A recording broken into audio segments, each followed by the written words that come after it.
take for granted I'm living. It's mine, baby. I just wanna live life. Life is good. I just wanna live life. Yeah, life is good. I just wanna live life. Life is good. No doubt. A good day, I'll never take it for granted.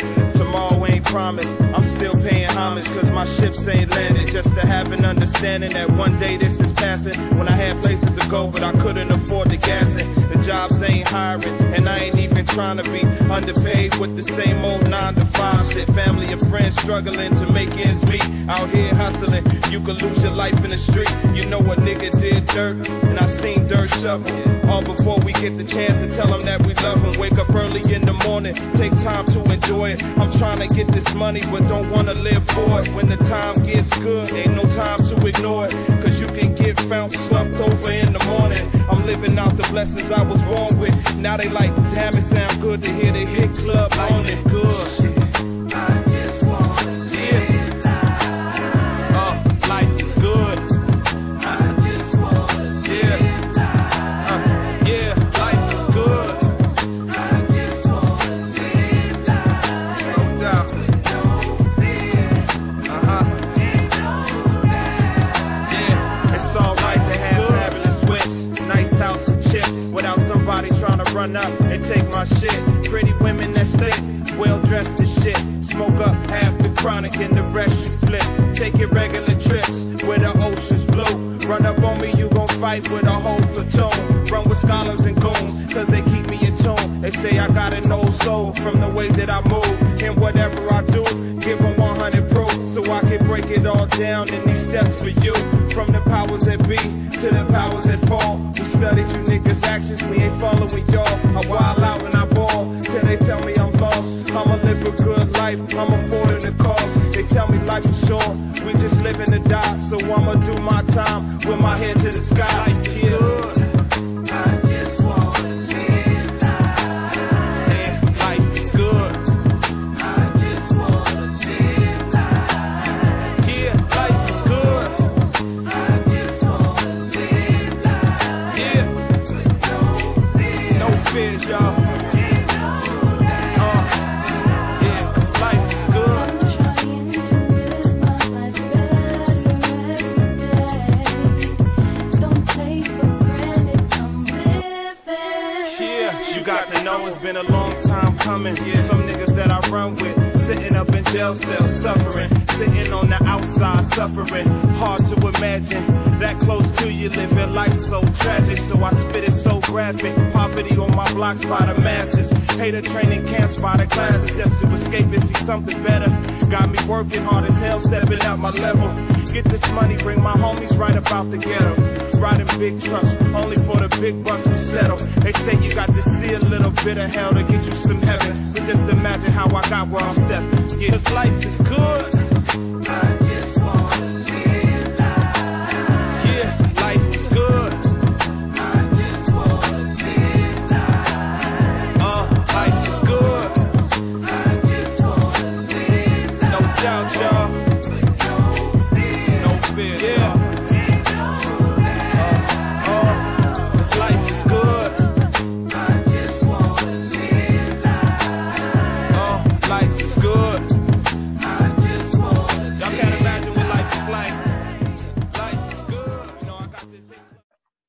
The Spanish was of little concern to Mateo. His grandfather, known as Yanga, had years earlier defied the Spanish colonists and their armies and militias, and for the majority of his life, and in the end, had won an historic concession for his people.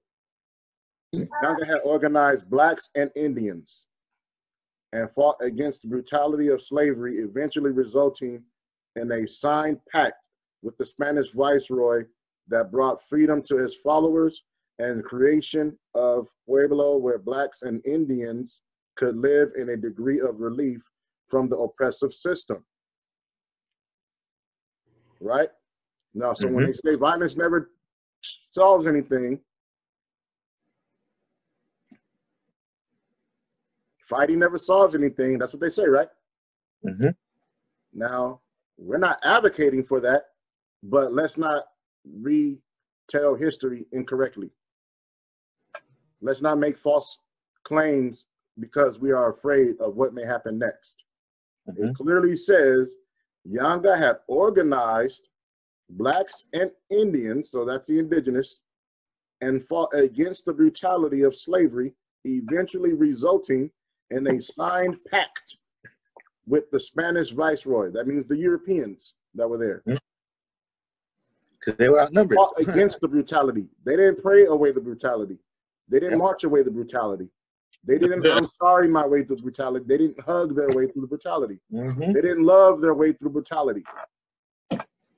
Hmm. It says they organized and fought against brutality.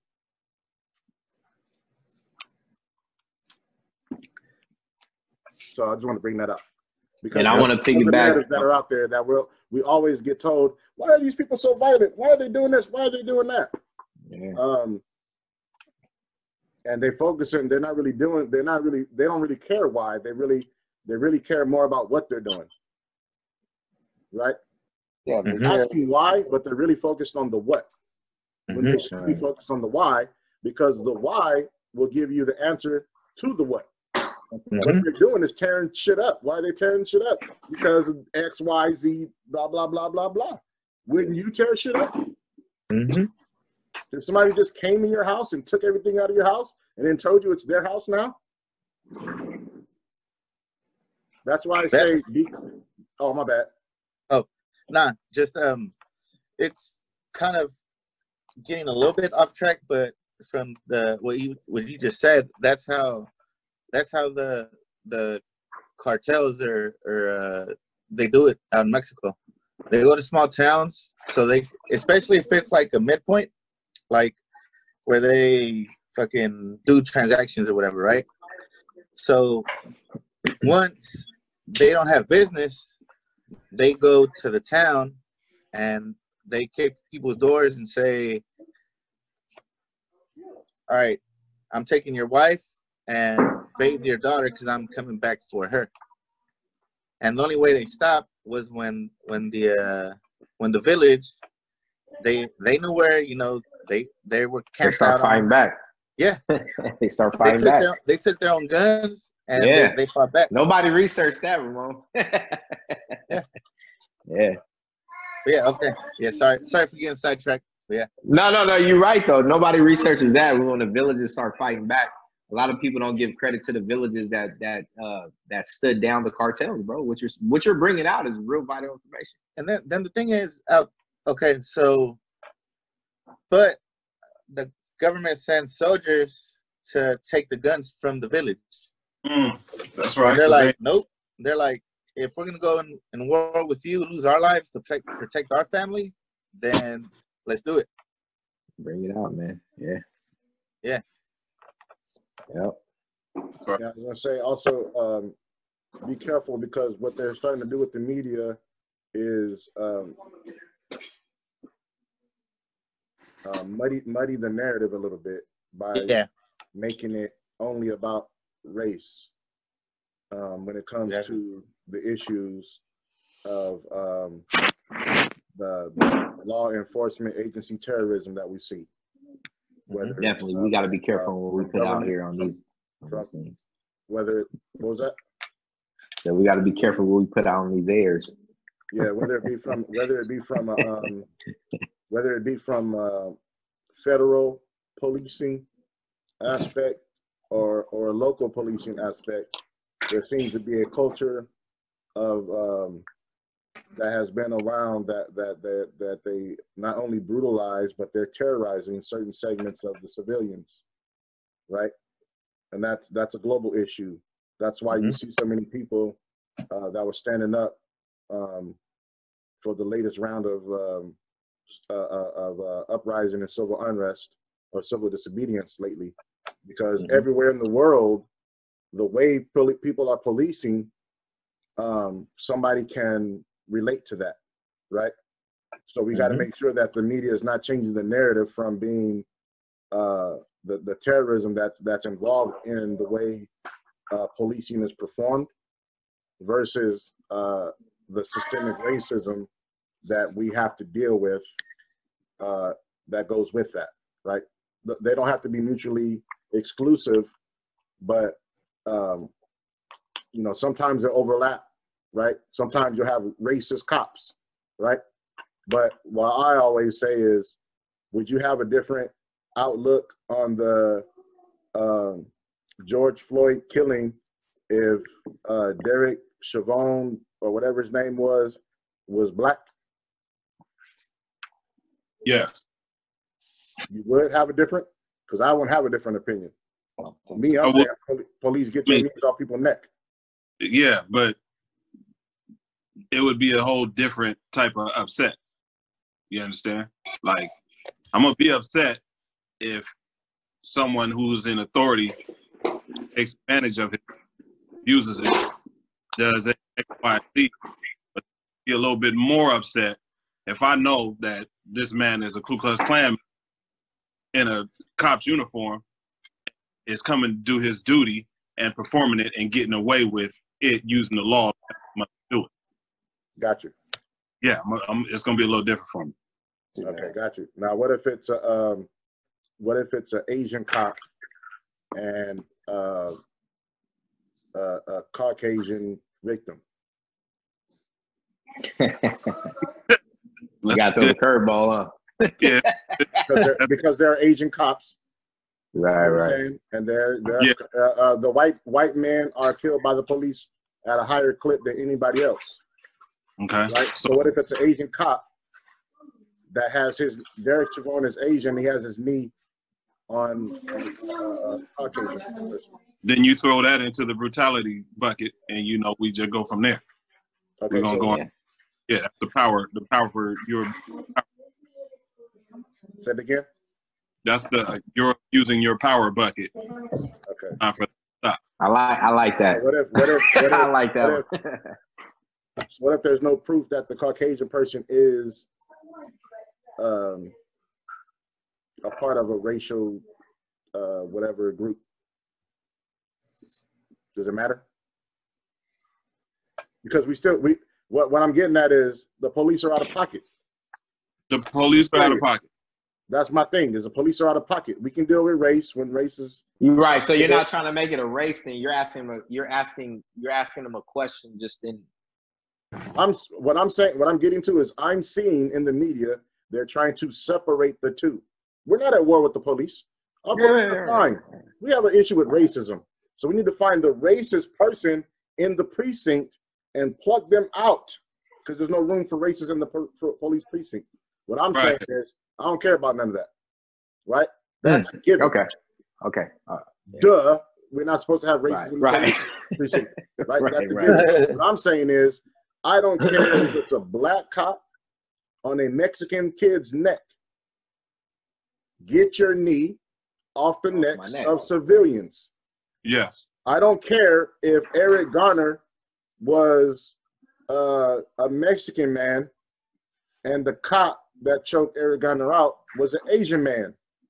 Get your reverse naked chokehold off that civilian. Right. That's my stance on the policing thing, and I'm seeing the narrative being changed to racism to take people's focus off of what is necessary when we need to address law enforcement agency terrorism. Right. To me, it minimalizes it when they say police brutality, and it's more than brutal. You're terrorizing. To amplify what you're saying, the only videos that are coming out, or the majority of the videos, are where it's a black man victim. Right. Because it's placed in their neighborhoods as well. You know what I'm saying? Do have the Mexican man getting shot in his front yard, choked out, beat up, all that stuff. That's taking neighborhoods as well. They're just not showing it. It just happened up here. Yep. You brought it out. It just happened up here in Vallejo and Oakland. Yep. And when they do show it, we're not connecting the dots amongst ourselves to say, right, hey, it's the same damn thing. Knock it off. Like, no. You know what I'm saying? Get off people's necks. Stop shooting people down. Stop smacking people around just because you can. Hmm. You know what I'm saying? Because you got a badge and a gun, right? When we see the uprisings, and I see what I see, or how I perceive it when I see these uprisings with and the civil disobedience and the civil unrest that we see out there, where when you see the looting and the burning of the buildings, and then now that people have cell phones, you're able to be independent reporters, and we're seeing a lot of stuff that looks staged, right? Hmm. We're seeing like these Caucasian girls spray painting BLM on walls, saying that we're part of the Black Lives Matter movement. We're doing it for you. And the black girls coming at us saying, "You ain't doing that for us. They gonna think we did that. We ain't worried about spray painting their building. Right. We got a mess. We want the building. We want to do business in the building. We want them out." Right. Or you have people giving people bricks, right? These Right. are called provocateurs. You have Mhm. a lot of different scenarios of these examples going on. So for me, what I'm seeing is, you know what? Some of these white people are pissed off too, because ain't nobody getting killed at a higher clip by the police than them, and nobody probably dislike the government more than these anarchists. For real, huh? They made a whole show called Sons of Anarchy, right? And on that show, Sons of Anarchy, they killing cops, feds, and everybody in between, left and right. They ain't addressing that. That's So they don't like cops. They dislike cops probably more than we dislike cops, because ain't no white. they're getting Yeah, killed at a that's higher true. clip. So to That's me, true. so to me, I attribute all of that carnage with the burning of buildings and that kind of stuff to these anarchists who are Caucasian people. But you won't hear that aspect. You'll only hear maybe the provocateur aspect, if that. Like, oh, they're inciting things, but you know, they pissed off and they don't like the government any more than the brown and black men. Yep. Or am I off base? You know what I'm saying? Nah, I mean, I That's totally what I agree. see. When you bring I mean, that up, yeah. oh, go ahead, Go ahead, Zion. Will. No, go ahead, Will. No, go ahead. Well, okay. Well, you bring that out. Are we saying that we're mixing movement? Is it a movement? Like, you know what I mean? Like, are you saying that you can mix the two? You know, is upset the same as our upset? That's a good No. question. No, what I'm saying is, Like years back, I want to say it was what's his name, Mesker. What's the dude name? He got kicked out of California. What's his name? I know you know his name. Last name Mesker. He was the leader of the skinheads in the OC. I forgot. Okay, dude basically was like running the Klan. He came out of another state, started a little skinhead activity down here, and he began to see that the skinheads stood out too much, and the violence that they were placing upon neighborhoods was only getting them put in jail. So he figured, you know what, we gotta start putting ourselves in to the corporate world and there, and we got to hit them where it hurts instead of doing the violence, because the violence puts us in jail and then none of us, right? So you know that they are in your CEO position, your government positions, your Boss, manager, supervisor. like your firemen, your police. That's where they at. You know what I'm saying? And like me, like when you say like they're everybody's issue, yes, it is everybody's issue. But can you separate and take care of an issue that's been long standing for so long, and make sure that gets taken care of, and put it above, or you know, does it all have to be mixed in like that? I don't even think it's mixed in. What I think, well, no, let me rephrase that. I think it's mixed in, but I don't think it's a united mix in.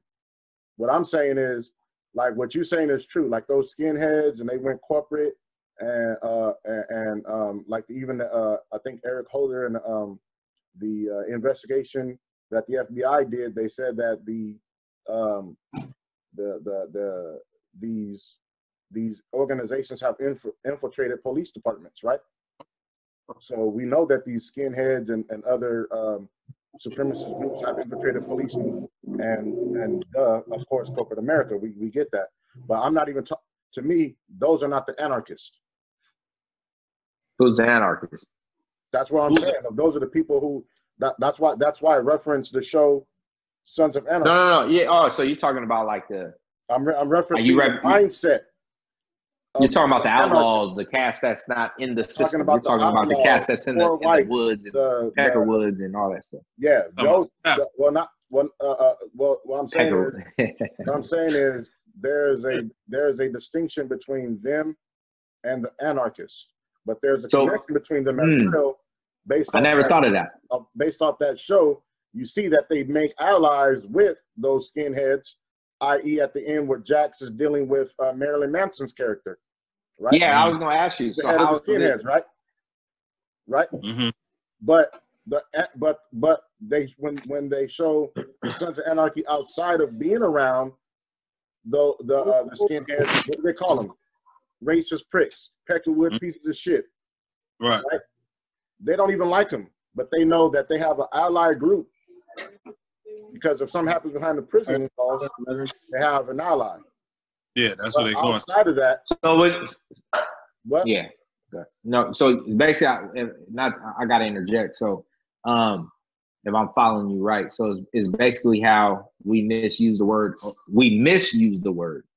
Uncle Tom, right? So it's like looking at our brothers, even though that ain't the right word to use, but we'll say, "Oh, you acting like this? You just stand up Negro or stand up Mexican. You work for the white, or you still doing you still have your train of thought and way of thinking, but you slimmed your way in this alley, but then you got your outlaw individual over here, but y'all still have some type of similarity of thought, but in a different way." Correct me if I'm wrong. I'm saying it in, I'm simplifying it in so many words. I'm trying to say to simplify it in so many words. I'm trying to say, like you said, they can go to the racist dudes and they can relate on something, but they just took different routes. They're the same individuals. They just took different routes. Correct me if I'm wrong. You don't follow that? I think so, but let me clarify. What I'm saying is that the common denominator, and I guess, is what you're saying when you say they're the same individual. Is they're all Caucasians. Same in train of thought, basically too. No, the train of thought is different because the Sons of Anarchy Motorcycle Club don't even fuck with the skinheads. Well, I'm not. Yeah, I understand. So their train of thought is totally different. But I'm not looking at the Sons of Anarchy thought though. But I feel you. That's why I'm using that analogy. Yeah, I got you. No, I got you. I follow you. For the basis of my point. Right. So, because I don't know no anarchists. Okay, that's good. I like that. What? Why? What do you say? I said I like that. Neither do I. Right. I don't know no anarchists. Me neither. I personally, I don't know any white supremacists to my face. But I do. That tell me. What you say? I know. Bring it out. I know those. I don't know any anarchists though. Right. So that's what I'm saying. Bring so it out. Me personally, yeah. I'm using the Sons of Anarchy as an example because I know that they're out there. I know that they exist. But from my studies, I know that they're the ones who are willing and ready to go above and beyond to tear down or go against the system. To make that happen. Oh, so it ain't what Will was saying. It's the anarchists is not the ones that infiltrated the system. No, they're not already. They're not in Anarchists, position. They're the ones against the system. Right. Yeah.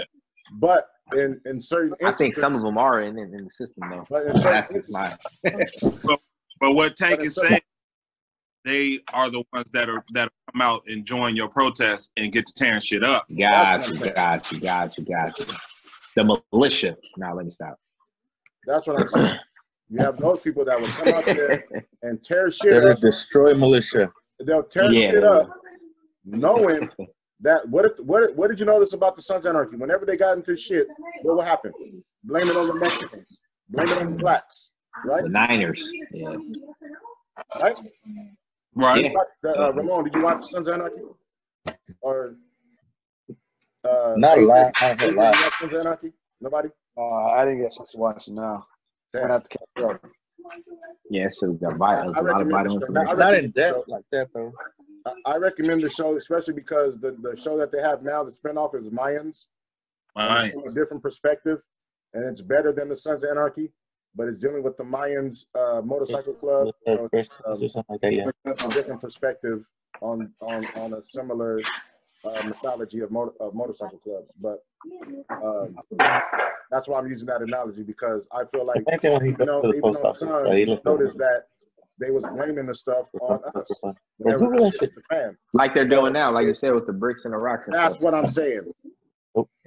I got you. No, I follow They you. I have definitely follow you. They have no problem with us taking the fall for actions that they do, because a lot Right, of them definitely. were what? What was a lot of the Sons of Anarchy members? Former military, Mhm. Yeah. right? Knew how to make bombs and knew how to Knew how to infiltrate. make bombs. Knew how to create read fires. maps and knew how. Yeah. Know how to Opie. Remember when Crazy. Opie was blowing up that building in Yeah. season 1, the first episode or something like that? And Opie Right. was blowing up that building. He was the one that they Yeah. wanted to come in because he and the military learned how to use explosives. You know, and the crazy thing, I know you were sticking on anarchists. The crazy thing is that we even have it within our own people. I think it's just the anarchists and the white folks just are more organized than we are. Mm. So, and to answer Will's other question, no, I don't believe that's the same anger. No, I don't believe that they're mixing in as far as trying to unite with us. I just think that they're doing what they're doing. With the end goal is toppling a government that they don't agree with and letting everybody run wild. May it be survival of the fittest, and may anarchy rule over. You know what I mean? So they're in it for their own reasons, but they're taking the opportunity, or taking advantage of the opportunity, to be out there and mix in and blend in with people who are there for their own reasons, right? Because you got looters who are out there to take shit. Yeah, they're going to take any opportunity. Yeah. They can take any opportunity. Oh, ain't nobody watching. Let's go. Police occupied. Then you got your protesters who are just out there saying, "Hey, that's kind of fucked up, because what you did to George Floyd, you did to Eric Garner, and you did in a different way to Freddie Gray, and you did a different way to Anthony Nunez, and you did a different way to Breonna Taylor, you did a different way to Sandra Bland, and it's not about George Floyd. It then becomes about y'all doing too much." Mm-hmm. So now those are the people, those are protesters out there, like, y'all been doing too much, and you've been doing it for a long period of time and not being held accountable for doing too much, no matter who you do it to, right? So then you go from that aspect, then you go to the rioters.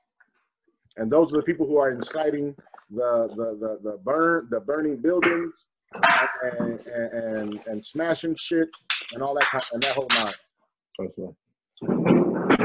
And those to me seem to be led by anarchists and angry young black and brown people are gonna be influenced or encouraged to chime in, and they will gladly do so because they're frustrated, young, and they don't have the education as to some of them don't have the education as to what else can we do other than this.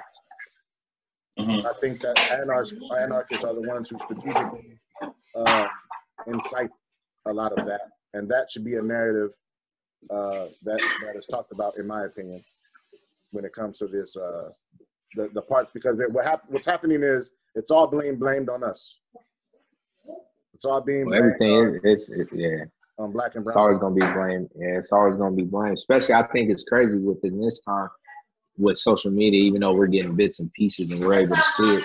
Hey, is that basically just piggybacking off what you're saying is that they're finding cops laying bricks down, rocks down. They're finding these white folks with all black beanies or whatever they have on, spray painting the shit BLM and breaking windows, and then you see the sister with the horn or the brother with the horn, or hey man, don't do that, don't do this. So yeah, this from the specks of videos and stuff like that, and even like reports of certain people that they put out there in the social media world, is that hey, it's not us that's one in that. It's these other people that's that's provoking it. Like you said, provocateurs or whatever you said, provocateurs. So it's yeah, man. I mean, I think that's been going on forever. It's kind of like that saying, Will Smith or whoever else said it's like police brutality has gone on forever. Now everything's being filmed. I think the world now, certain people that's been blind, the world's actually getting to see this firsthand because news is not the first choice anymore. World Star Hip Hop is. Right. CNN is not the first thing to go to. It's YouTube. So that's our news now in this new generation. Correct me if I'm wrong. But I even find myself waking up in the morning looking at YouTube. I don't even have TV anymore. I do Fire Stick. So I don't listen to that news. So it's like, if you want it firsthand, man, somebody recorded it and put it out there. And I guess it's just up to us to actually to see how thorough it is. So I don't know. Now, Tank, let me ask you this, because you read that excerpt from that book, right? Yes, sir. And you speak on an anarchist. Where you at on that? Because like with what you go ahead with the book and the anarchist. Elaborate. What you mean? So you were speaking on what the role that the anarchists play in the protest, right? That they're willing to go and they go above and beyond to get their cause seen. They, you know what I'm saying, they're gonna make sure they get the job done. And then you read the excerpt from the book where the book was talking about it's not gonna get done unless we run this violence to them. So like, where you at with that? Like you with the violence? Yeah, that's a good question. That's a good question. Well, what I would say, without saying personally, like I say, the scriptures say, even though we're gonna be thrown out here in a world full of wolves, therefore be smart as a serpent and harmless as a dove, right? Mm-hmm. So we want to make sure that we are always cognizant and aware of the fact that all of this stuff is being recorded, framed, stored by the quote unquote authorities to hopefully paint a picture or frame you in a certain way in case one day they decide that your voice, your presence, or your essence of who you are is too dangerous to be around. And what they do is they start to find things about you that you may have said or done and try to frame a scenario around you. So we want to be cognizant of that, be aware of that. So we don't want to say anything that's intellectually irresponsible.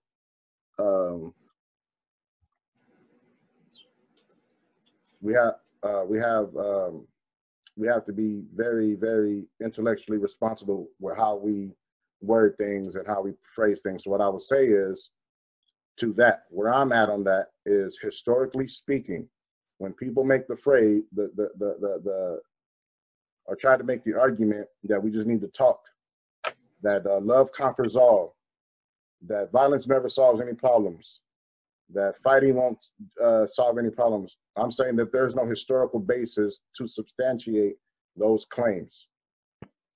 The majority of the movers and shakers and the things that have happened with impact in the world has been due to some kind of act of aggression in some way, shape, or form, whether you view them personally as being positive or negative, right? Mm-hmm. Regardless of, let's say someone follows the religion of Catholicism or Christianity, and then you're dealing with the Crusades. The Crusades was a bad, violent, historical events, right? Right?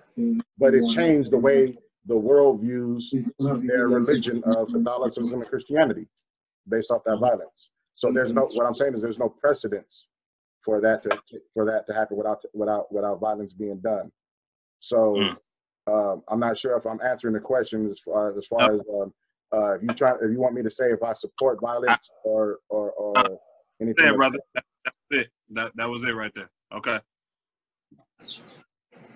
So, Age, you have to unmute yourself because I can't read. I'm old, man. I can't see all those words. I thought it was going to give me I just put right now, like, I don't think, just so that more people can understand, I guess what you're trying to say, Tank, is I don't think the American Revolutionary War was won with hugs. Yay. So, I mean, a lot of people will understand that one. So, Yeah. No, they won't though. Well, all right. Chime in. No, chime. I want to hear AJ. Not to cut you off, Like, but what I'm saying is, when I say they won't, from a black man, they won't. Right. Yeah, and that's a good point too. I Actually. can't say that. I don't have the privilege to say that. Yeah. I can say it and it makes sense, but I don't have the privilege of saying there and then them not using that against me and saying, see, he incites violence. Yeah. No, that makes sense. I guess, yeah, coming from the right person and objectively speaking, you know, yeah, change doesn't happen, you know, with hugs. At least, you know, the change that most people would like to see when they are feeling, you know, pressured, Yep. or they're feeling oppressed. So, but I mean, and it goes, it's all around the world, everywhere around the world, every culture, you know, every single place on earth. You're right. You know, AJ, what were you saying about looting too? You put a text in there. I'd like to hear your question. Oh, on yeah, that. no, or your opinion on it. Or your opinion. Yes. So the reason why I put that was because, oh yeah, thank you. We were mentioning how like the news media was trying to create this version of their own reality. I guess they were trying to make it a race thing, right? Like where looting was happening. You know, the protesters were looting. You know, the protesters were causing violence. You know, when you were and you mentioned that it was actually like anarchists, people who wanted to take advantage of the situation and then turn around and blame it on, you know, it's easy. Blame it on them. They're the ones who are, you know, protesting. You know, don't look at me, you know, because they're the ones causing all this unrest.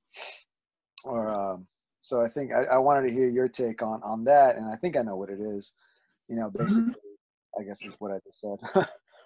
It's easy to blame those who are in the spotlight at that moment. Well, Yeah, I'm sorry. and I guess I did see it the same way too, because I have seen through various not like mainstream, you know, news networks, but through other like what we call them, like TYT and all them. there's Young yeah, Turks and all that. there's a bunch of Yeah. people, yeah. So, but yeah, they're pretty much showing the same thing. It's like, well, not the same thing as mainstream media, but they're trying to draw attention to like the real or the other problems. You know, it's not necessarily a race thing, right? It's a whole like this unrest. The reason why there's so many people out there is because of, you know, brutality, because of excessive force, because of, you know, but you know, mainstream's trying to turn it into a race issue, because I guess dividing people, making it a black and brown thing, you know, it's going to divide us. And if they put the pressure on us and say like, oh, look, black people, brown people are oppressed, you know, it's really easy to break that. It's really easy to break that unity, right? Because then, you know, some brown people will be like, oh, you know what? I don't want that. You know, I'm not that black. So, Yeah. you know, mainstream media is pushing this. I'm out. Right. You know, so it's gonna slowly create that division in that unity. So and it's really smart on their part, on mainstream media, to push that race thing, that race issue, because it will start to slowly divide the unity we have right now with all these people. Right. To answer your question, I would say that the reasoning for that is because it's a proven technique. Yeah. Right. We just went through a history where we see in the 1500s where the Europeans were making distinctions between the black people that were indigenous and the black people that they were bringing over from West Africa, between the mixed people that were Spanish and indigenous and the mixed people that were mixed with no European influence, which would be the indigenous and the African. Yep. So they were making distinctions back then. It's a long proven technique that they use. So what, in my opinion, what it seems to be is if you say black, black, black, black, black, nobody wants to hear black, black, black, black, black, because globally the most treated people are the black, black, black, black, blacks. So nobody wants to be treated like them. Nobody wants to be associated with them unless it's like their culture, right? The music, the foods, the style, the dance, the women, these different things. That's cool, but you ain't about to treat me like one, right? So when they say black, black, black, black, black, now you have people who they don't understand their own history in terms of where does the black fit in them. So what they say is, no, I'm not black. I'm Puerto Rican, so I'm a Boricua. That's what they say. Yeah. No, I'm not black. Soy Boricua. They'll tell you that from the beginning, right? We just saw it. They said they don't say that they say that they're Mexican, not black Mexicans, right? That's what I just read. So if the media is saying black, black, black, black, black, what are these people who have their own identities going to say? What about us? Yeah. What about the Mexican kid that just got strangled out? What about the Puerto Rican kid that just got shot? Why don't you guys, you know what I'm saying? Why don't you guys talk about us? They know that instead of those people saying, yes, we fit into that Black Lives Matter aspect because of our ancestry and how we came up, and they're treating us like that too. So just like Black Lives Matter, Brown Lives Matter, and let us get in where we fit in, right? Now, you can't get in if you don't fit in. So you can't insert yourself because you're an anarchist and you're against government and you're against all these things and say we're with you when you really in your heart of hearts want Mexicans to go back to Mexico and black people to go back to Africa. But because it serves your purpose, because our numbers strengthen your cause, and it allows you to get away with what you do while you push these guys into the prisons, right? So you can say black, black, black, black. Now you're going to create a condition in brown people that says they're getting special treatment. So then you have, or you say, not only are they getting special treatment, but damn, they're tearing up stuff. I have a business, right? Because we understand a lot of brown people have their own businesses. A lot of Mexicans come together for their own community. A lot of Guatemalans come in for their own community. El Salvadorians stick with El Salvadorians, Chinese with Chinese, et cetera, et cetera, et cetera.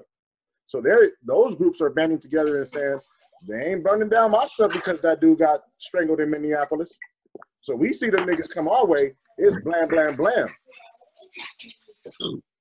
So they're creating all of these mindsets just by saying Black Lives Matter on your Madden game, Black Lives Matter on your Facebook, Black Lives Matter on Call of Duty, Black Lives Matter on Twitter. You know what I'm saying?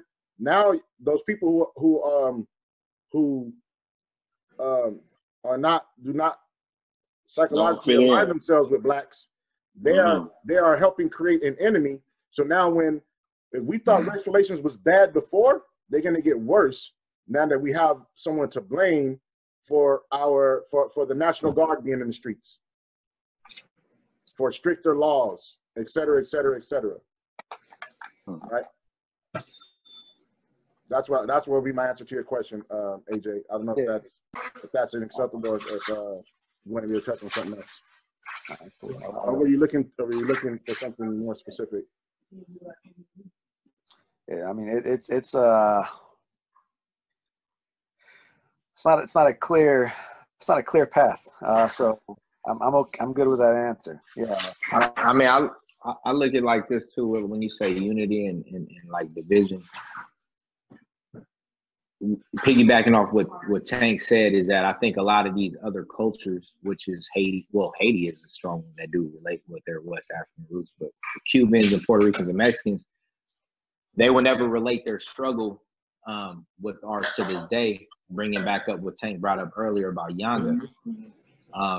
There's been African resistance and rebellion within islands in Mexico, Cuba, Haiti, Puerto Rico for hundreds of years. So for a brown person to say, we don't have the same struggle, what about us? Man, you are with us. What are you talking about? Your rebellion in Mexico has been going on till this day. You know what I'm saying? It's been going on to this day. So, no, and that's real talk. It's like Yanga's been, he's been having a rebellion in 1600s. So when a brown person says, well, what about us? What do you mean, what about you? It's been rebellion in your country for so long. What about Puerto Rico? What are you talking about? You talk about, they've been having a rebellion. Haiti had a rebellion. Cuba had it's been African rebellion, West African rebellion within these countries for so long. What are you talking about? What about you? We are one. It's just the only sad fact is this is why I wanted to bring out West African roots in Mexico is because a lot of our Hispanic or Latino brothers and sisters don't want to accept the fact that they have that DNA within them. Like I said before, 75% of Mexico has West African DNA running through their veins. I mean, people can deny it all day if they want to. Go ahead. Don't take my word for it. You do your own research. So when people talk about what about Juan that got shot down in the streets, brother, this rebellion has been going on for too long for blacks and browns. So it's never been a separation. I think is what Tank said. The white man has always made a color base with us. Oh, you're black, you're brown, you're light skinned, you're white, you're this, you're yellow, you're green. He's always made a separation to put you in a class of people. So then when that's embedded within where you're at, then yeah, what about brown people? What about Filipinos? What about Asians? What about us? What about that? So that's where I believe that's where that comes from. But our struggle's been the same. Y'all got the DNA within us, only a certain selected few. So in the streets where they're rioting and looting, you have the people who are paying these young kids to go out and break the windows so that they can't be blamed for it. You got the people who aren't being seen. They're going and setting the fires. They're going and throwing the bricks themselves. You have the cops putting the bricks out there. They want it to start as well so they can go over there and take you down. And then you have the people who are doing the protests. Say the protest started from 2 to 6. About 5 o'clock, you got the people who are going to come in, walk with you, and then start 5:30. They're going to start their activities, and then it's going to turn into something else. That's when the news shows up. So when he's talking about the rioting and the looting, it's a different crowd of people who are coming and actually getting that started. The people who are doing the protest are there for a reason. They're there from a certain point in time, and then they leave. And that same protest is still being connected to what happens afterwards. And that's where the nonsense is starting. Does that bring views and clicks too? Right? If that's what they show, does that bring more viewership to their programs? It might. I would say, I mean, controversy sells. Controversy does sell. Yeah. Definitely sell. That's an interesting point. Yeah, That's a great question, AJ, because that relates back to what I said. That's our news, World Star Hip Hop and YouTube. Whoever gets the most clicks, right? So you want to make sure your caption or your title, if I'm saying that right, and your video is the best. So we're going to make sure we get the best video, right? The best World Star video, the best YouTube video. So that's a great question, AJ. Oh, man. Thanks for sharing that. Sorry, I forgot your name. It says iPhone on there. Will. Thanks, Will. Yeah, thanks for sharing that.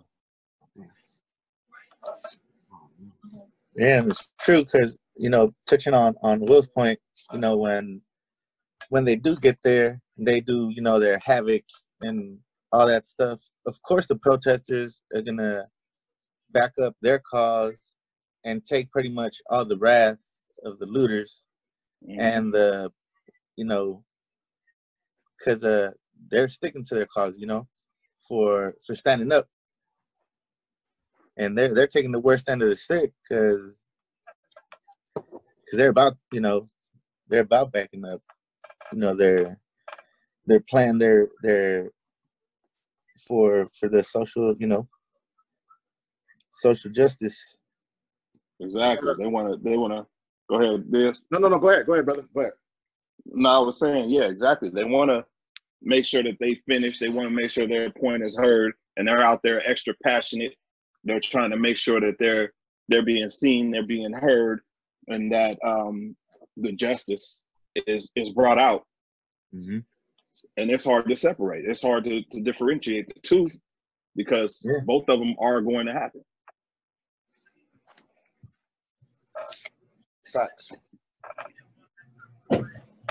Damn. This is a lot of great information that's coming out, man. For real. I'm gonna go to a video real quick because Johnny was talking about the earlier. I had a video on standby because Johnny was talking about earlier the blacks who came who went into Mexico, not even the ones that were already there. You know what I'm saying? In this book, you're talking about the Olmec. Well, not, after that, because we were talking about. I don't know if I can see that. It said Florida's Negro what? Hey Johnny, you crunching too loud. It's taking the camera away. Oh, there it is. Y'all see it? Yeah. Florida's Negro War. Are those Spaniards in Florida? Is that what that's from? Huh? Is that from when like the Spaniards held on to Florida? Is that part of that, or I can't see? Oh, shoot. Oh, I'm trying to get it without the glare. Let me look it up really quick. I'll get it. Yeah, I'm gonna screen share. I'm gonna share my screen. Sure. Hey yo, Diz, can you spell Yonder? Like, cause I don't know who you guys are talking about. Yeah. G-A. Okay, that's not popping up for me. All right, for sure. Let me see. Gasper is his first name. Okay. Gasper. Okay, got that. Gasper Yonder. I have heard of him. Don't know nothing about it. Get out of here. That's the man. That was the man. That's the man I go to when they start talking when the Mexicans start talking about black people are different than Mexicans, and I'm like the liberator, the one of the main liberators of Mexico was black. You got a statue. Oh no, you did show me this. Okay, yeah, for sure. I got a statue of him in Veracruz. That's right. Well known in Oaxaca is the black population. All right, can everybody see this? And let me know if you can't hear it. It's pitch black. There it is.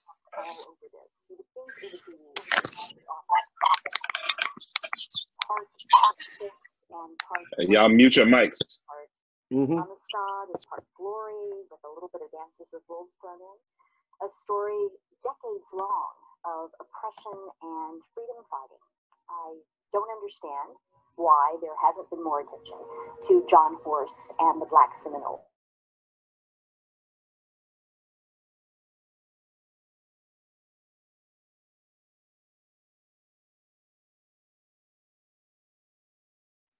Diz, you can't mute.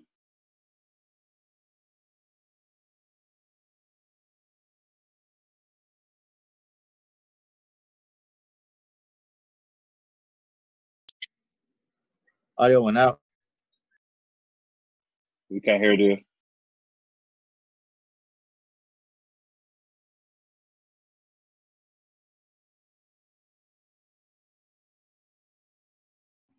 Y'all said the volume went out?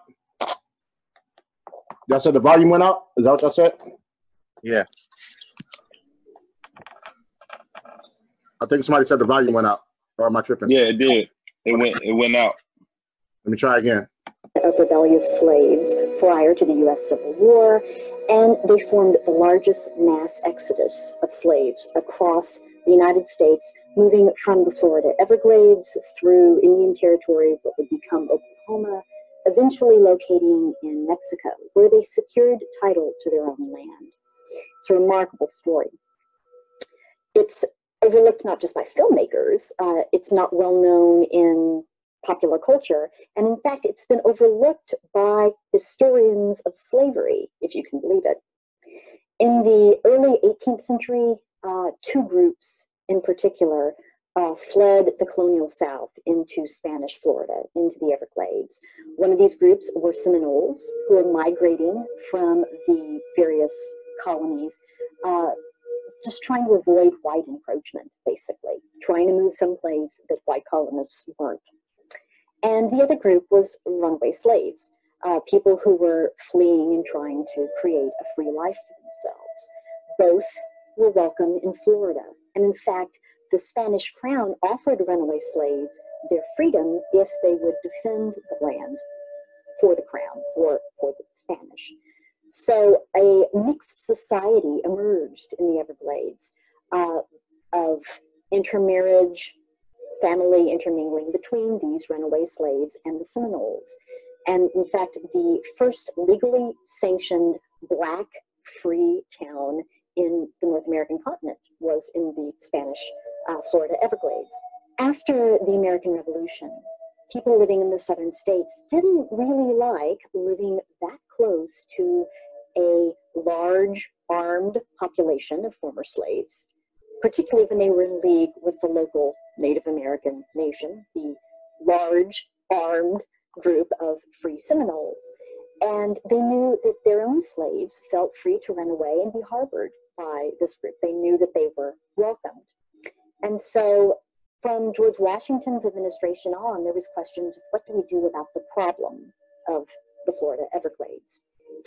In 1818, this was James Monroe's administration, General Andrew Jackson actually moved into Florida, invaded it, not authorized to do so. He was actually pursuing justice against those who'd attacked Fort Scott in Georgia, but he did it anyway. He went into Florida and claimed it for the United States. When he seized the peninsula, he took the opportunity to execute some of the people who opposed him, and also to clean out some of the areas of former slaves and Seminoles, because he felt that this would make it better for annexation.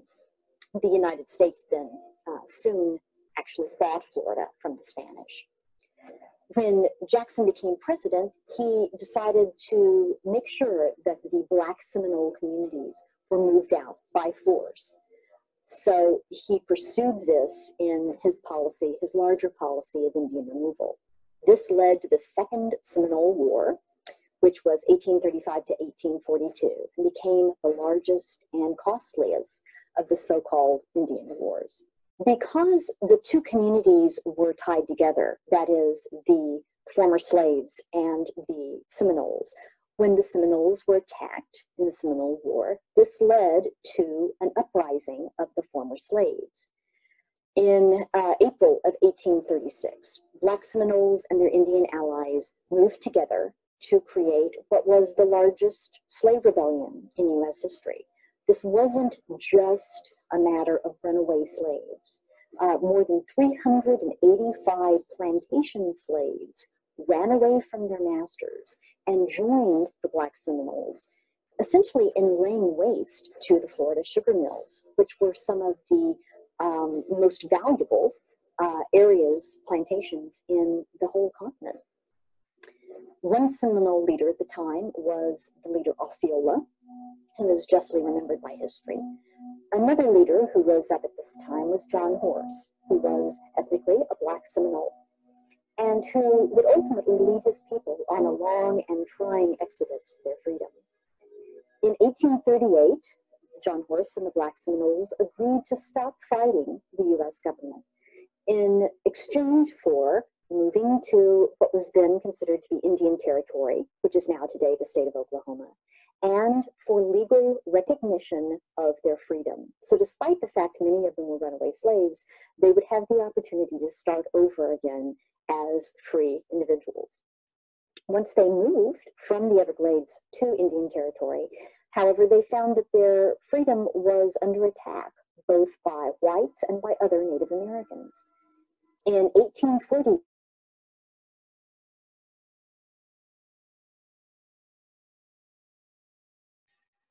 Can't hear it, Diz. Can't hear it.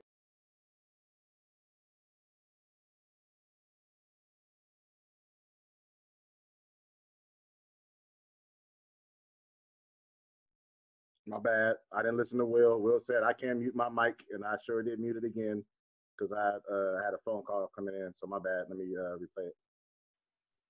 The U.S. Attorney General announced that the government never had the authority, the power to recognize their freedom. And in fact, they were still, those who had been slaves, still enslaved. This was like opening season on them, basically declaring that they were there for the picking. And so they did the only thing they could do. They fled once again. Without security in Indian Territory, Horse and his Seminole ally Coahuila promptly went to Mexico, where slavery was already illegal and had been for a couple of decades. There, Horse became famous as a general in the Mexican army, and his people found a way to make a life. Once they relocated to Mexico, things changed.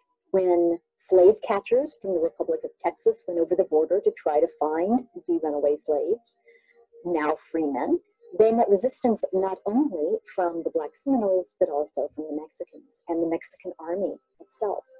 Eventually, the Black Seminoles, led by Horse, gained legally recognized Mexican land, Nacimiento. Why isn't this recognized today? Well, for one thing, historians tend to be historians of Native American history or historians of slavery, but there's not many that move among these subjects. And it's a bit confusing because you have both the issue of runaway slaves and the issue of Native Americans kind of blended together. So it seems to fall through the cracks. Tradition is that Nat Turner's rebellion is the big turning point in the history of slavery and slave revolt. That happened before the rebellion of the Black Seminoles. So it doesn't really fit the traditional trajectory. And perhaps most importantly, it really represents a blemish on U.S. history, not only because of the poor treatment of Native America, as represented by the Seminole War, not only the poor treatment of African Americans through the device of slavery, but also because this group really did manage to negotiate a separate peace with the U.S. government, and 10 years later, the government turned their backs on them. So it's, in multiple ways, a difficult story for people of the United States to tell. But it's worth remembering that a community of freedom fighters trekked from Florida to Oklahoma to Mexico and found ultimately peace and freedom and prosperity in lives that they could direct as their own. I recommend highly the website johnhorse.com for more information.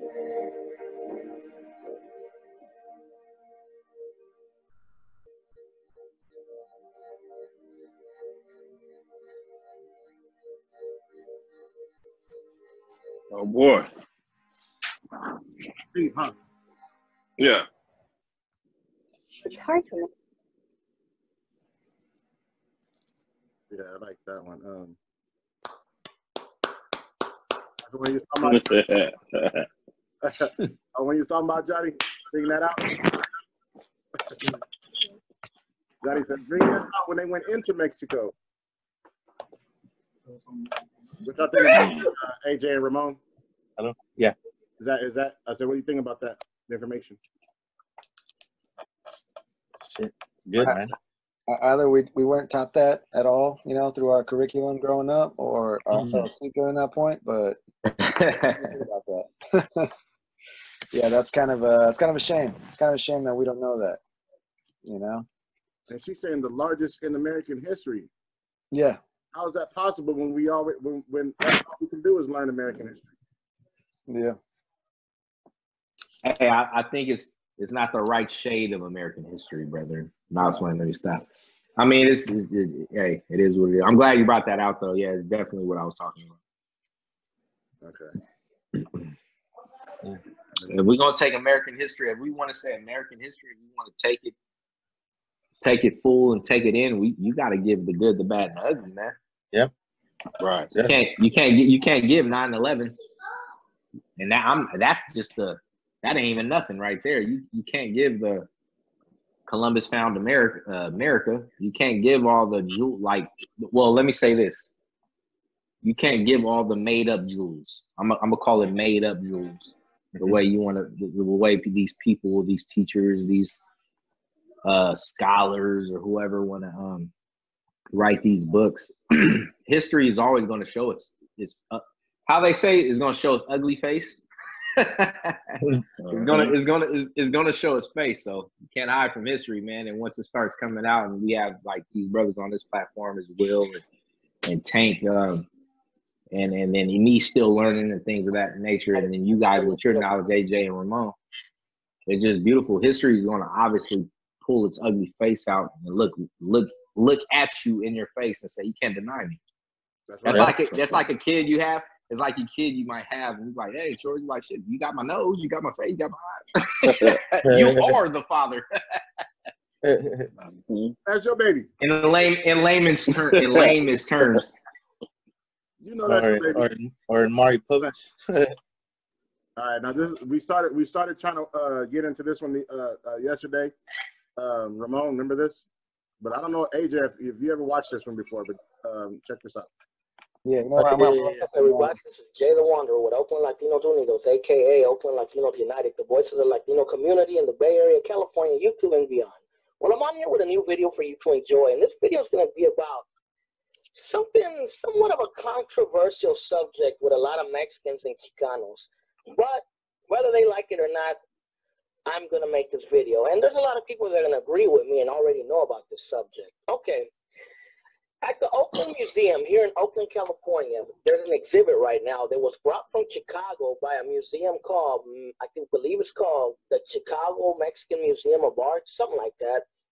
And they made this big study, and they made an exhibit about the African presence in Mexico, which is what it says right there. This is the actual poster for the advertisement of their exhibit.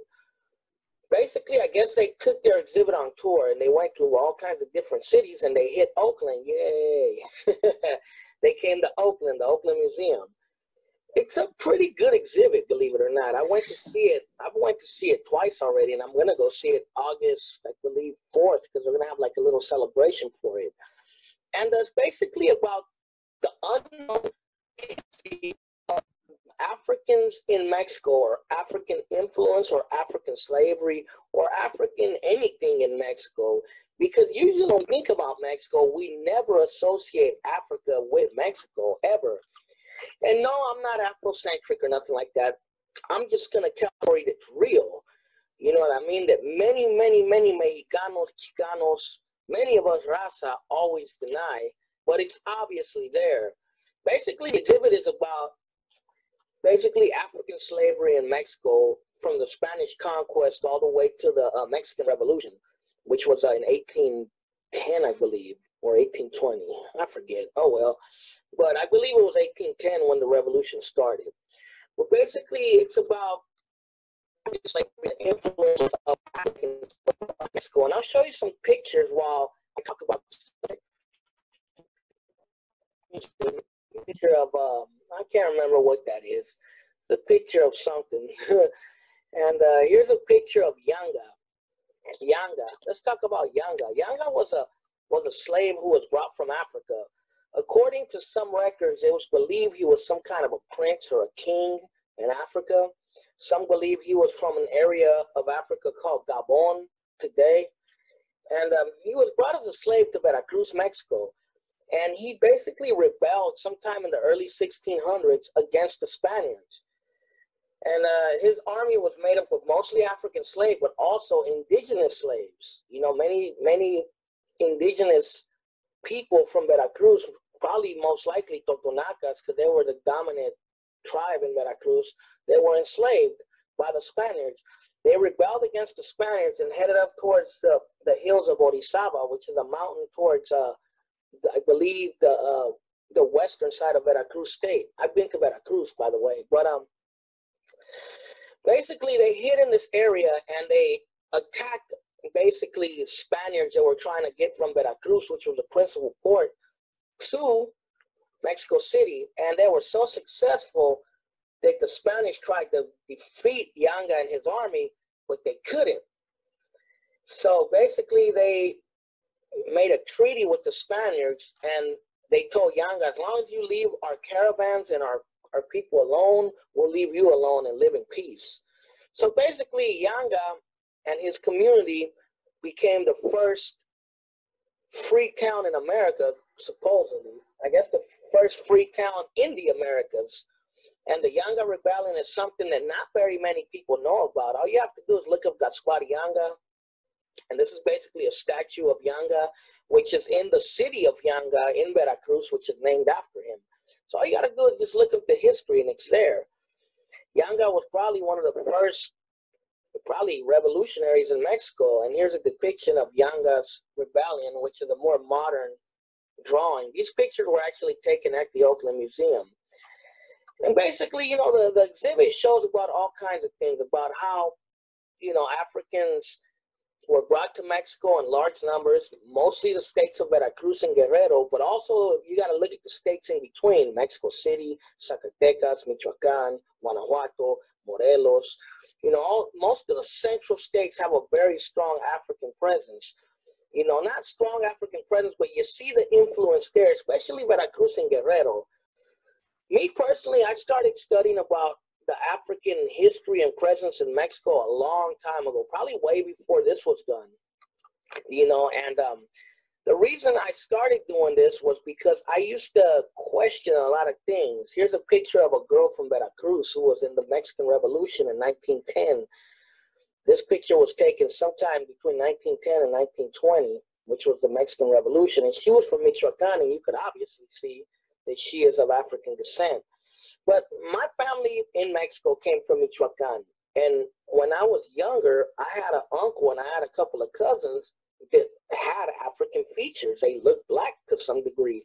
You know, they had African features in their noses, their lips. Their hair was real kinky. It grew into an afro naturally.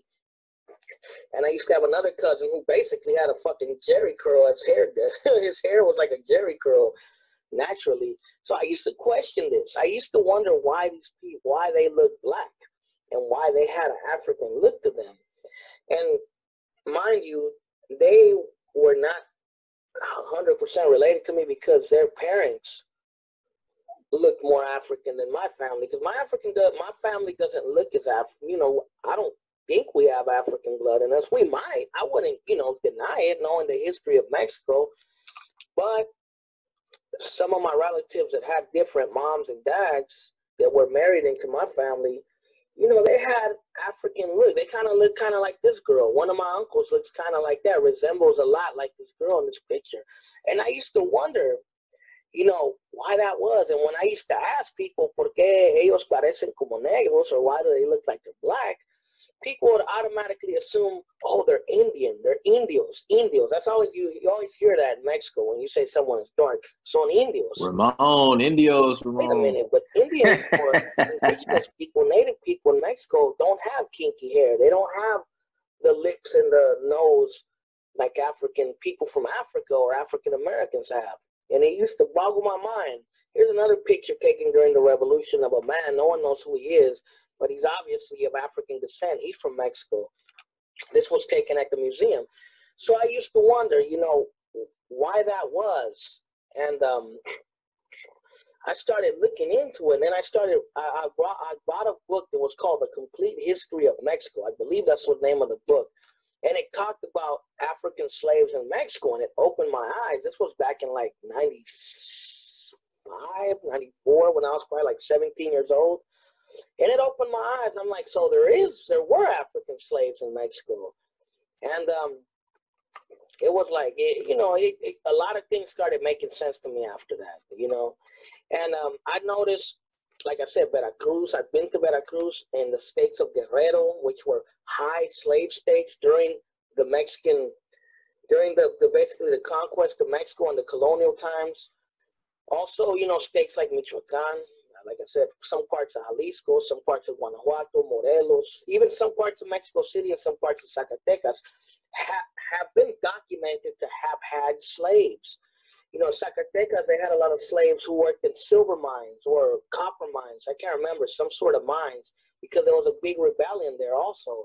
And there were also rebellions in Mexico City from slaves. This has been documented. All you got to do is look for it. You can even Google it, you know. And in Michoacan, I guarantee you there were slaves there, because there are many people in Michoacan that have African-type features. And here's another picture of the Mexican Revolution of people that might have African blood in them. These were just random pictures taken by the museum that were collected, you know, throughout Mexico's history. And, you know, some people might ask, why is it there are no Africans in Mexico, or people that are obviously black? Well, I'll answer that. Because Mexico, it did have something called the caste system, which was similar to a segregation some way. But the only thing, interracial marriage was never really forbidden in Mexico. So many of the slaves that came, just like many of the Spaniards that came, didn't have women for them to marry. So many of them would marry indigenous women. And the African women that were brought to Mexico, many of them worked as indentured servants, or they worked, you know, in houses as maids, as nannies and stuff like that. So many of them became lovers with Spanish men, you know, and it kind of created this mixed society. That's why many of the obvious African features disappeared to some degree because of extreme racial mixing. And this did happen in Mexico. You know, this is where the terms like mestizo, mulatto, sambo, and stuff like that came from the caste system, which was a system put in place by the Spaniards. But I'm out of time. I'm going to make a part 2 of this video, and then I'm going to show you an actual video that I took at the museum. And basically, I didn't get to finish it because the fucking security guard told me I wasn't allowed to film in there. But I got pretty good footage. But I'll be back. I'm going to make a part 2 of this video, and I'm going to explain to you a little more about the African presence in Mexico. So I'll be back. Jay the Wanderer signing off. What's up, everybody? This is Jay the Wanderer with Oakland Latinos Unidos, a.k.a. Oakland Latinos United, the voice of the Latino community. And the psychological reaction to that would have to be that as long as we felt imprisoned or chained or trapped by black skin, black features, and black blood, that skin and those features and that blood